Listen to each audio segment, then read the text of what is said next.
Usually you get the commission invoice from the OTA, and then you go through every booking you get from the OTA, count it together, calculate if the commission is correct, yes or not, and then just go ahead with it. From Hotel Tech Report, it's Hotel Tech Insider, a show about the future of hotels and the technology that powers them. In this episode, we chat with Christian Müller, the Group Manager of Technology at Schani Hotels, a hotel company with 4 boutique hotels in Vienna. Our conversation covers a lot of ground, from Christian's advice on change management to his thoughts on how technology can actually create a more personal guest experience.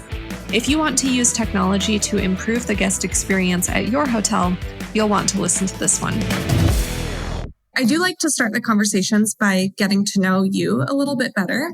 I would love if you could share a little bit about Schani, about your organization, and about your role. I'd like to get an understanding for what you're doing at the organization.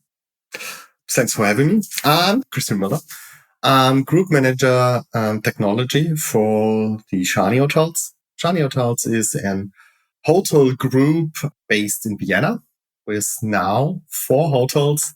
We are private owned and always on the looking to provide the best technology solution for our guests and always trying to step one more step ahead of everything what's out there in regards of technology, of comfort, of guest welcomeness. There are different kinds where we are standing for. Schani Hotel, the first one is was constructed in 2015. And we were one of the first properties with a digital signature in Europe. And one of the first properties with a mobile room key, also in Europe. And back in the days, it was really outstanding to be there. We had always the option to go with providers together that follow the same direction and help us to build this kind of new hospitality set. And we are never stopping by one property and always try to go one step further. Myself joining Schani Hotels in April of 2022 in my role by the shift from 2 properties to 4 properties, and was hired to take a look at the tech stack, the Schani Hotels, and make it a little bit more future-proof, make it scalable, when I can call it like that. And within this job definition, when I can call it like that, I've just really go around in the industry, talk to a lot of providers, get a lot into details, what is possible on every kind of the tech stack there. Within this, I've requested the current status and relatively quickly found out that the existing tech stack was fine for what it was, but wasn't fine, in my opinion, to be future-proof. And if you're talking about future-proof tech stack, there is one big word, and that is API. And I found out that there are a lot of things missing and a lot of things aren't possible to build if you want to go ahead. And therefore, I was looking around if there's any provider out there, any solution that can help me to get multiple softwares, multiple solutions together and help me to build the best solution for us in Schani Hotels. Could you tell me a little bit about what the tech stack was when you stepped into this role, and what systems are you talking about specifically? Is it PMS, revenue management system, channel manager?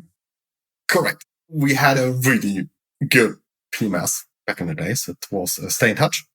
It was really future-proven, but there was a lack on the API calls, or better, a lack on interfaces to other software providers based here in Europe.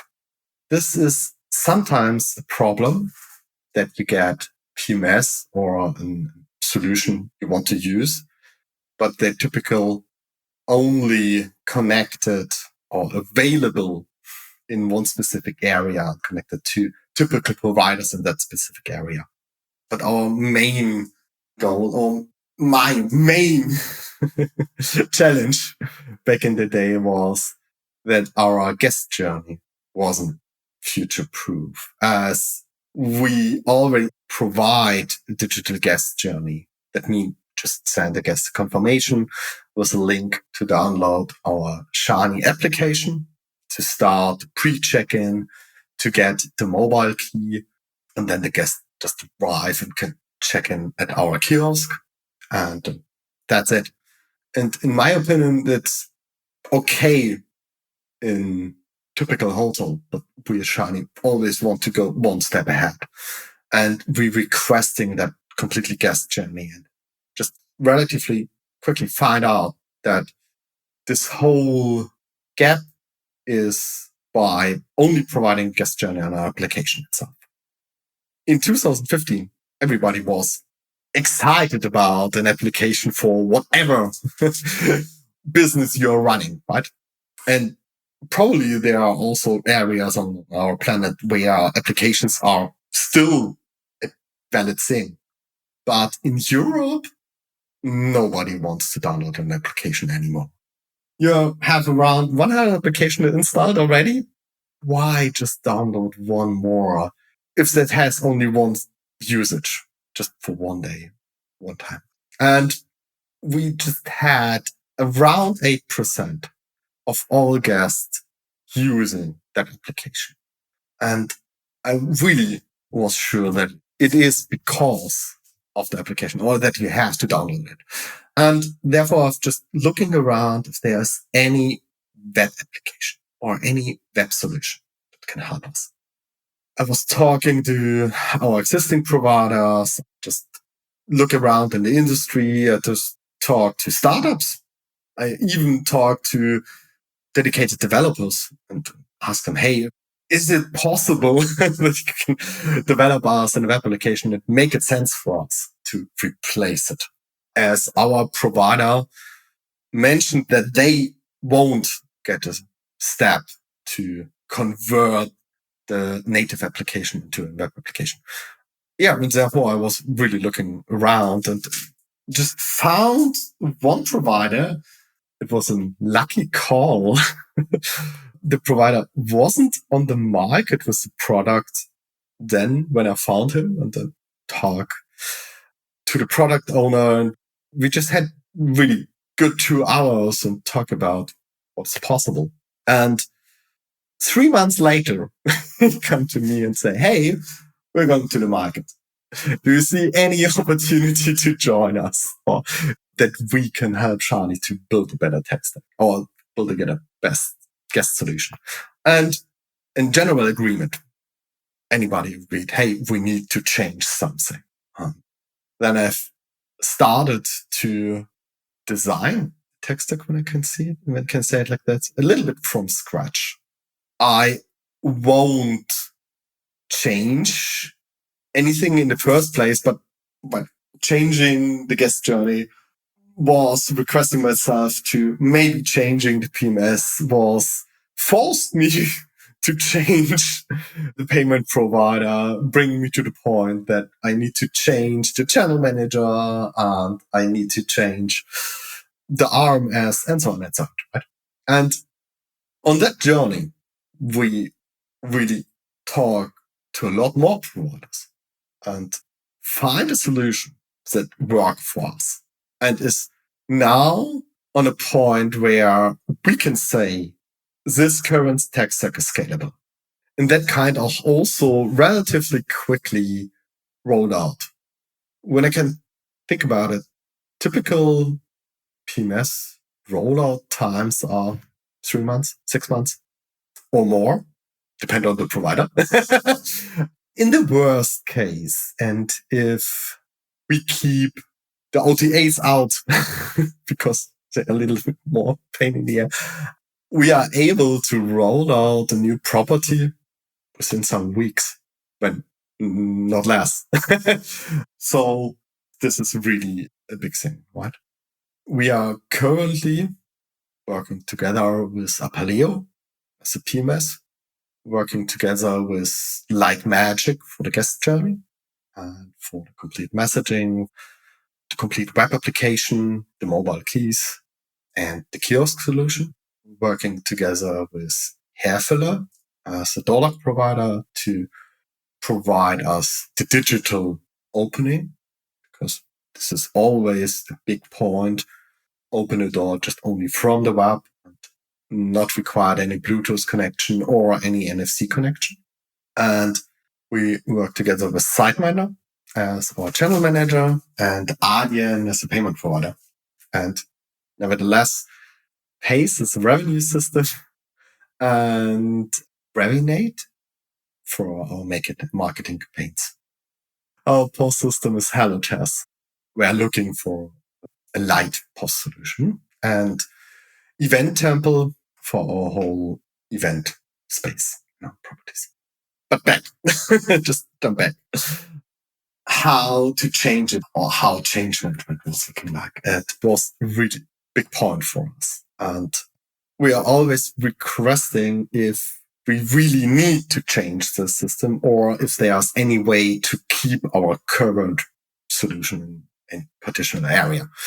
And for us, there was no other solutions for our kind of hotel, as I need to make a side sentence. I'm always talking about our Schani Hotel solution, and this tech stack won't fit to any other hotel. As in general, every hotel group, chain need to find their own perfect solution, if there's any perfect solution out there. I'm curious what specific parts of hotel operations at Schani require a custom tech stack, or what about your tech stack makes it so perfect for your hotels? Yeah, may not only a specific feature. It's more in regards that we got the possibility to build things if it's needed, with the option to really have an PMS where the whole API or the whole PMS is available via an API. So that allows you the flexibility. If you wanted to build something on your own, you could plug it into your existing PMS. Correct. And 2 steps more, it gives us the flexibility to use low-code tools like make.com. And if there's anything in the typical usage for a front desk or a reservation department, what drives them nuts because they need to do it on a daily basis, one at a time. We have always the option to take a look if there's any way to automate it or just run it via make.com. And this brings us to the point where we have automated a lot of operational tasks, 85 tasks around that.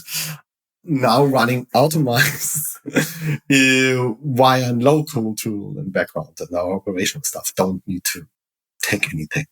Or if there's anything, what it needs to be done on a manual basis, say, get informed or pinged via Microsoft Teams.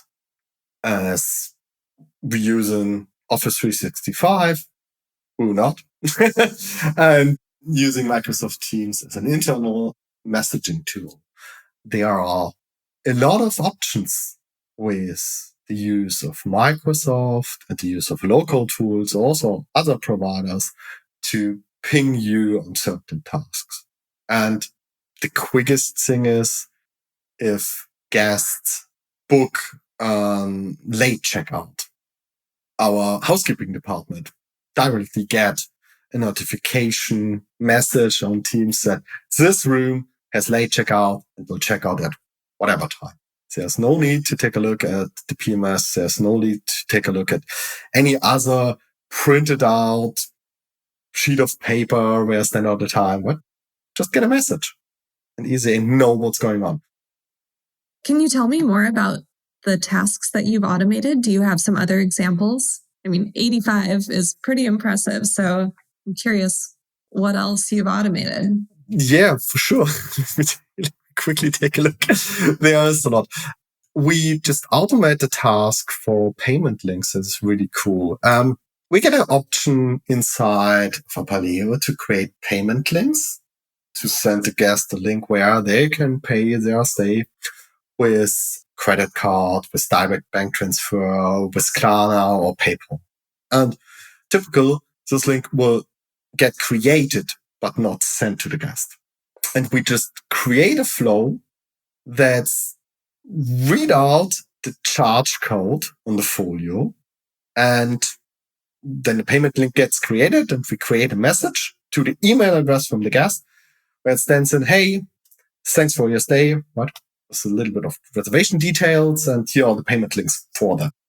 And the reason why we read out the charge code is we just decided if the guest just buy a voucher from us, then the whole message body needs to be in a different formatting, hold a little bit of different information.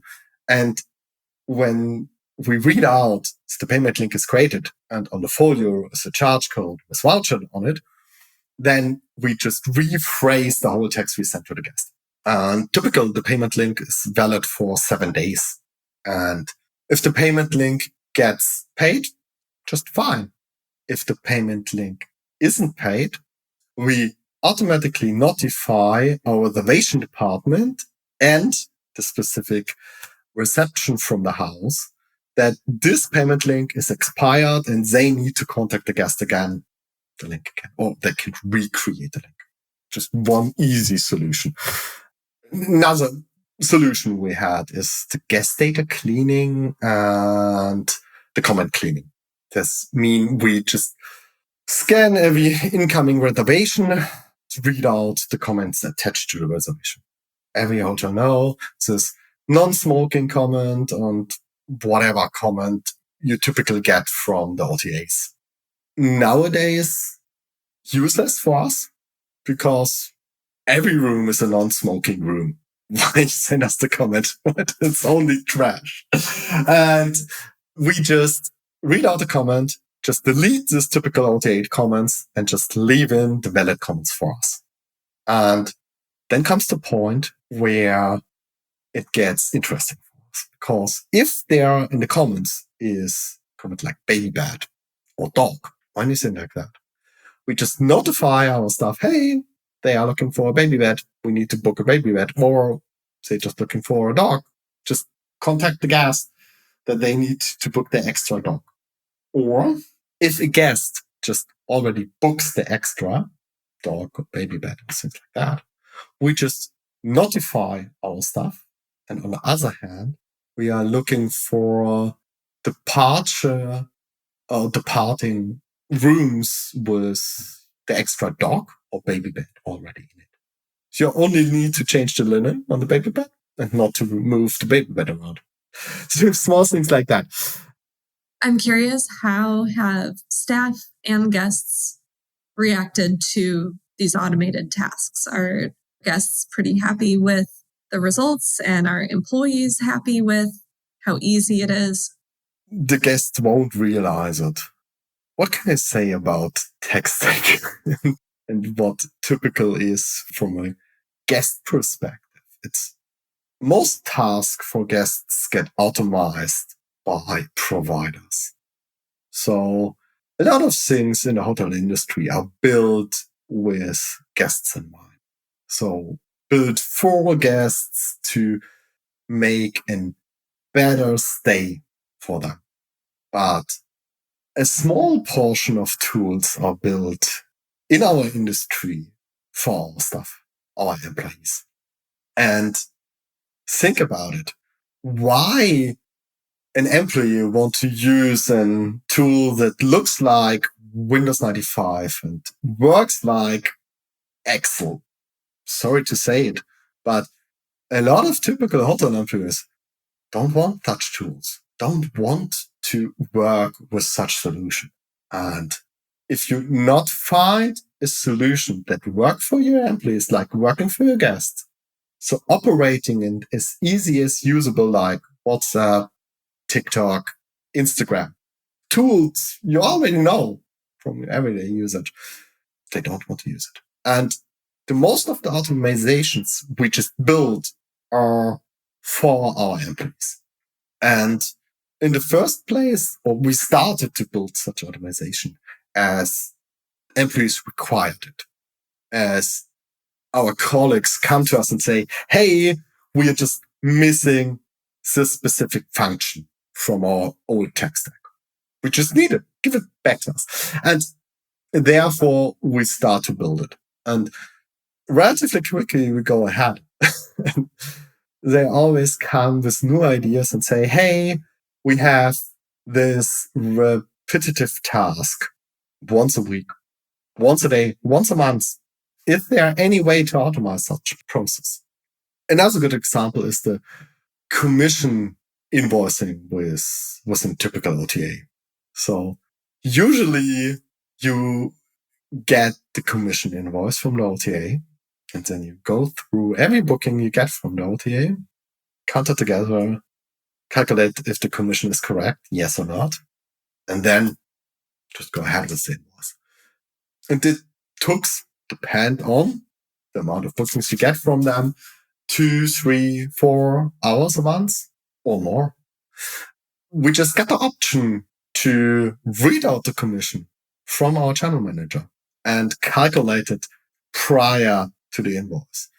And therefore, we send our staff or this specific employee that makes the commission invoicing an automated mail with the information, hey, you will get a commission invoice from this specific OTA about whatever, 100 bookings or 100 reservation with commission sum X, Y, that.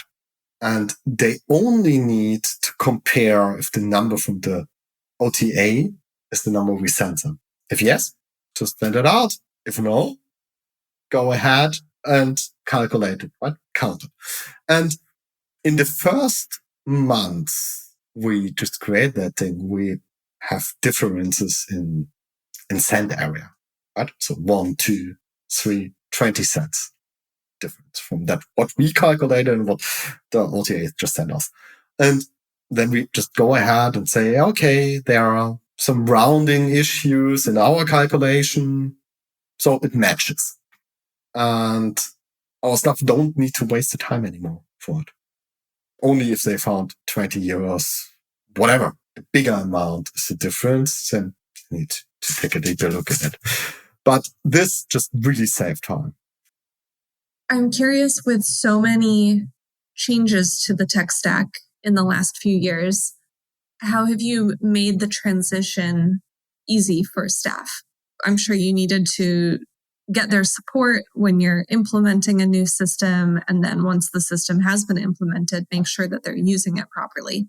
Can you tell me a bit about that process and training and making sure everyone is on the same page? Get away from that ideal idea that a change is always on a sunny side. Change is always a little bit connected with pain, when you can say it like that. Get through it.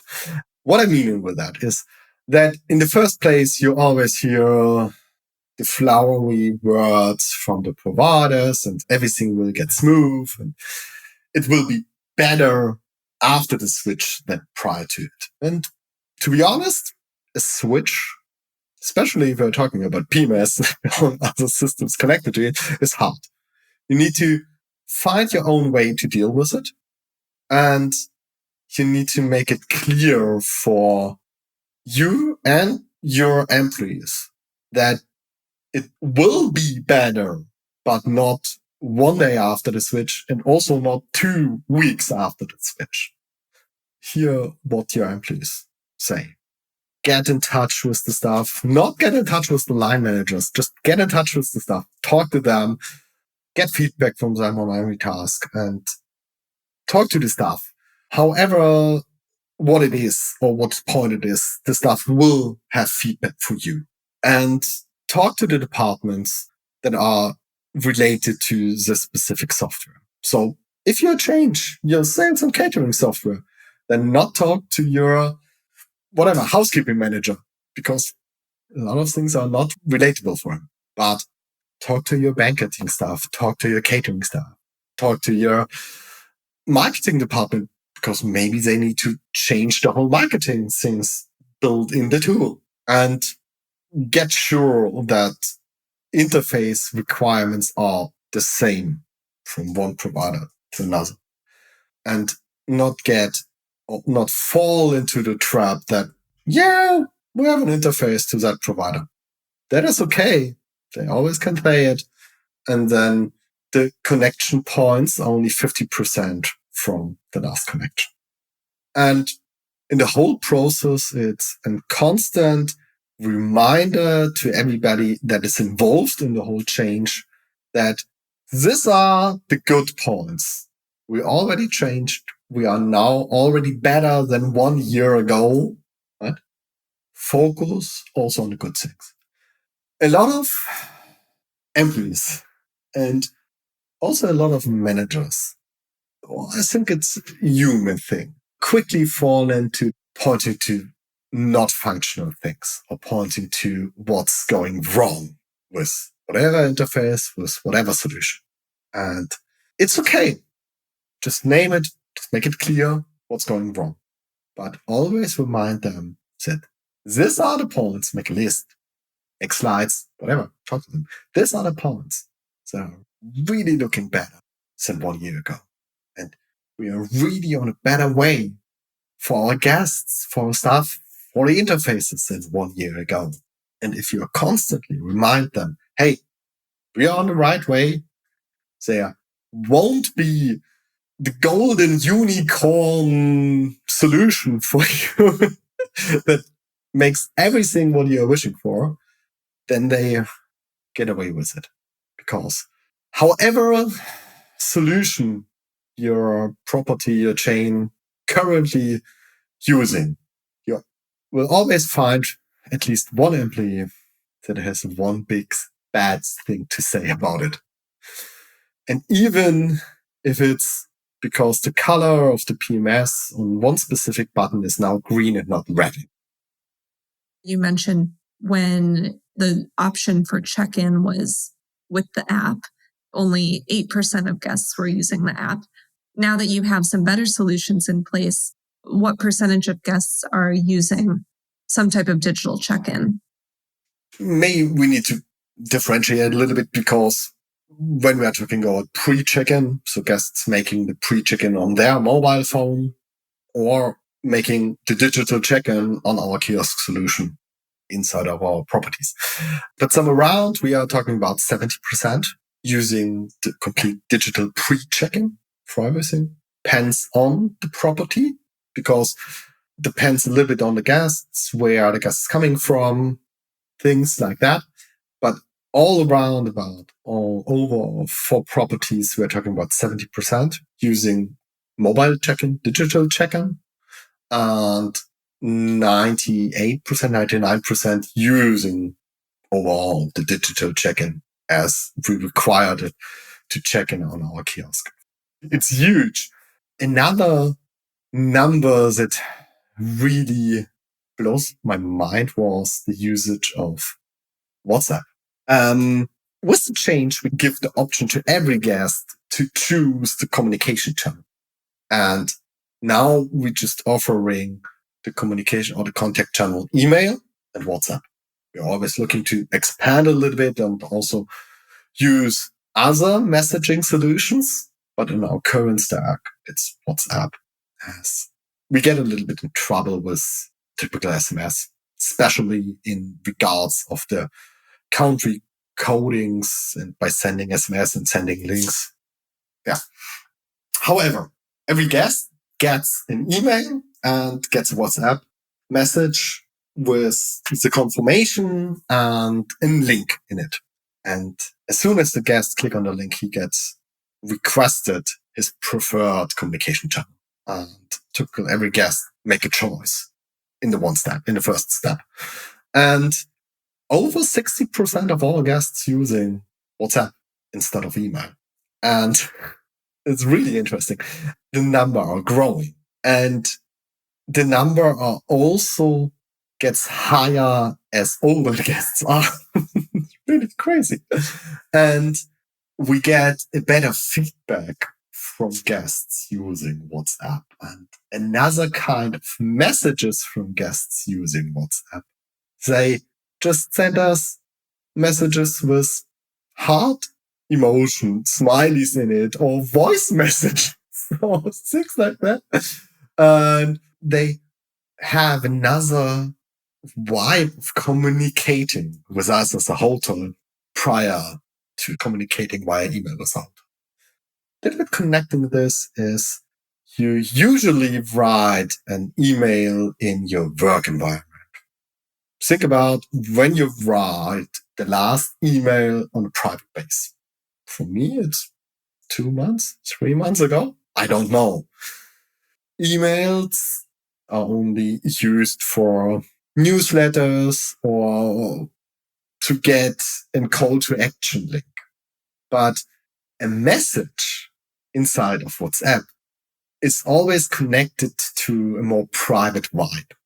You're texting with your colleagues, with your friends, with your parent there. You have typical family groups and sent memes, right? This is a personal vibe. And then you get a confirmation from your hotel inside of WhatsApp that's directly transfer this typical stay into a personal experience. And therefore, the guests are really more connected to us or friendlier to us. And this reflects a little bit in the feedback from the guests. They're more on the personal space as on the working space. In my opinion, this is one way into the future. And the next way into the future is connecting this to any automized large language answering model, chatbot, whatever you want to call it, that can quicker reply to the guests as our stuff. They are not aware right in the moment or in the middle of the night, and give the guest direct feedback. Always with the option to our staff to jump in this conversation, take it over. This is one big point. On the other way, the whole digital guest journey changed thing. As we just typical operate our properties with check-in is check-out. That means everything's prepaid, or with your check-in, everything's prepaid for your stay. There's no option to book anything on your specific room. However, there are always special things where we need to book things on the room, or we have the specific guests that can't pay now, that can pay in 2 days. We just book one specific beer or whatever on the room from the guest because they haven't the card with it. And they get wowed as when we book something on the room, the guest get automatically notified, hey, this was your invoice. This specific extra isn't paid now. You can pay it now on your digital guest journey with Apple Pay, Google Pay, or whatever credit card you want to type in there. Or at least you need to pay it by checkout.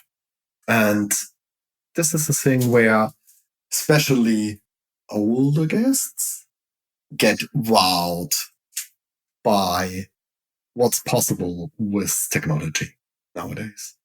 And that isn't the point where a typical guest step away from it and say, hey, I don't want this specific kind of technology, or get a little bit frustrated by the over amount, what is possible. A lot of guests are wowed with, this is possible, this is cool. This makes my life easier. And therefore, I want to use it also in the future. And I think this is connected to a lot of other situations where technology is implemented in certain places of our life. And in the first place, it won't make life easier, as we need to adopt it. We need to learn to work with it, that it solves our issues or challenges. But as soon as you get a good experience with whatever solution, you get into it. You want to have it by the next day, with the next day. Same thing with digital room key. Since I'm constantly using the digital key on my phone, on my Apple Watch, whatever, I always looking for a digital room key on every property I'm staying. Also, if it's not Schani. Do you find it often? No, not really. If you have it one time, you want to have it back. It's the same thing like a kiosk check-in. There are part of guests that want a typical reception check-in, a personal check-in, a conversation with the staff on site. But they won't fill out the registration card on a sheet of paper and type in the same information by every check-in and sign it. Right? They want to have a chat with the staff. For myself, I always get mad to chat to somebody at reception. Not about that I won't chat with him. More in relation that this is not the chat that I want to have with him. I want to chat with him about the city, about recommendations I have, about the weather, whatever, about his last weekend or my travel. But the typical chat is, oh, can you give me your passport? Can you fill out this line? Is this still your address? Sign this. Breakfast is at 6. So this is not personal. This is not a good experience. Therefore, I'm a typical guest that directly running to an online check-in, make everything pre-filled, just give me a key, leave me in my room, or directly move to the kiosk, talk to nobody, and better later on coming down to the reception, talk to the staff, to have a personal conversation. And a lot of hotels out there are always saying, hey, we can't put a kiosk on our reception because this isn't personal and we want to have this last big barrier on personal experience in our hotel. I always come around and say, hey, do you really think this is personal? Talking about a registration card and the payment method? This isn't personal. Put it away from the checker. Put it on the guest journey. Put it on a digital way and have a real conversation with your guests. Well, I think that's a really good topic to end on. Thank you so much for your time. It was great chatting with you. That's all for today's episode. Thanks for listening to Hotel Tech Insider, produced by HotelTechReport.com. Our goal with this podcast is to show you how the best in the business are leveraging technology to grow their properties and outperform the concept by using innovative digital tools and strategies. I encourage all of our listeners to go try at least one of these strategies or tools that you learned from today's episode. Successful digital transformation is all about consistent small experiments over a long period of time. So don't wait until tomorrow to try something new. Do you know a hotelier who would be great to feature on this show? Or do you think that your story would bring a lot of value to our audience? Reach out to me directly on LinkedIn by searching for Jordan Hollander. For more episodes like this, follow Hotel Tech Insider on all major streaming platforms like Spotify and Apple Music.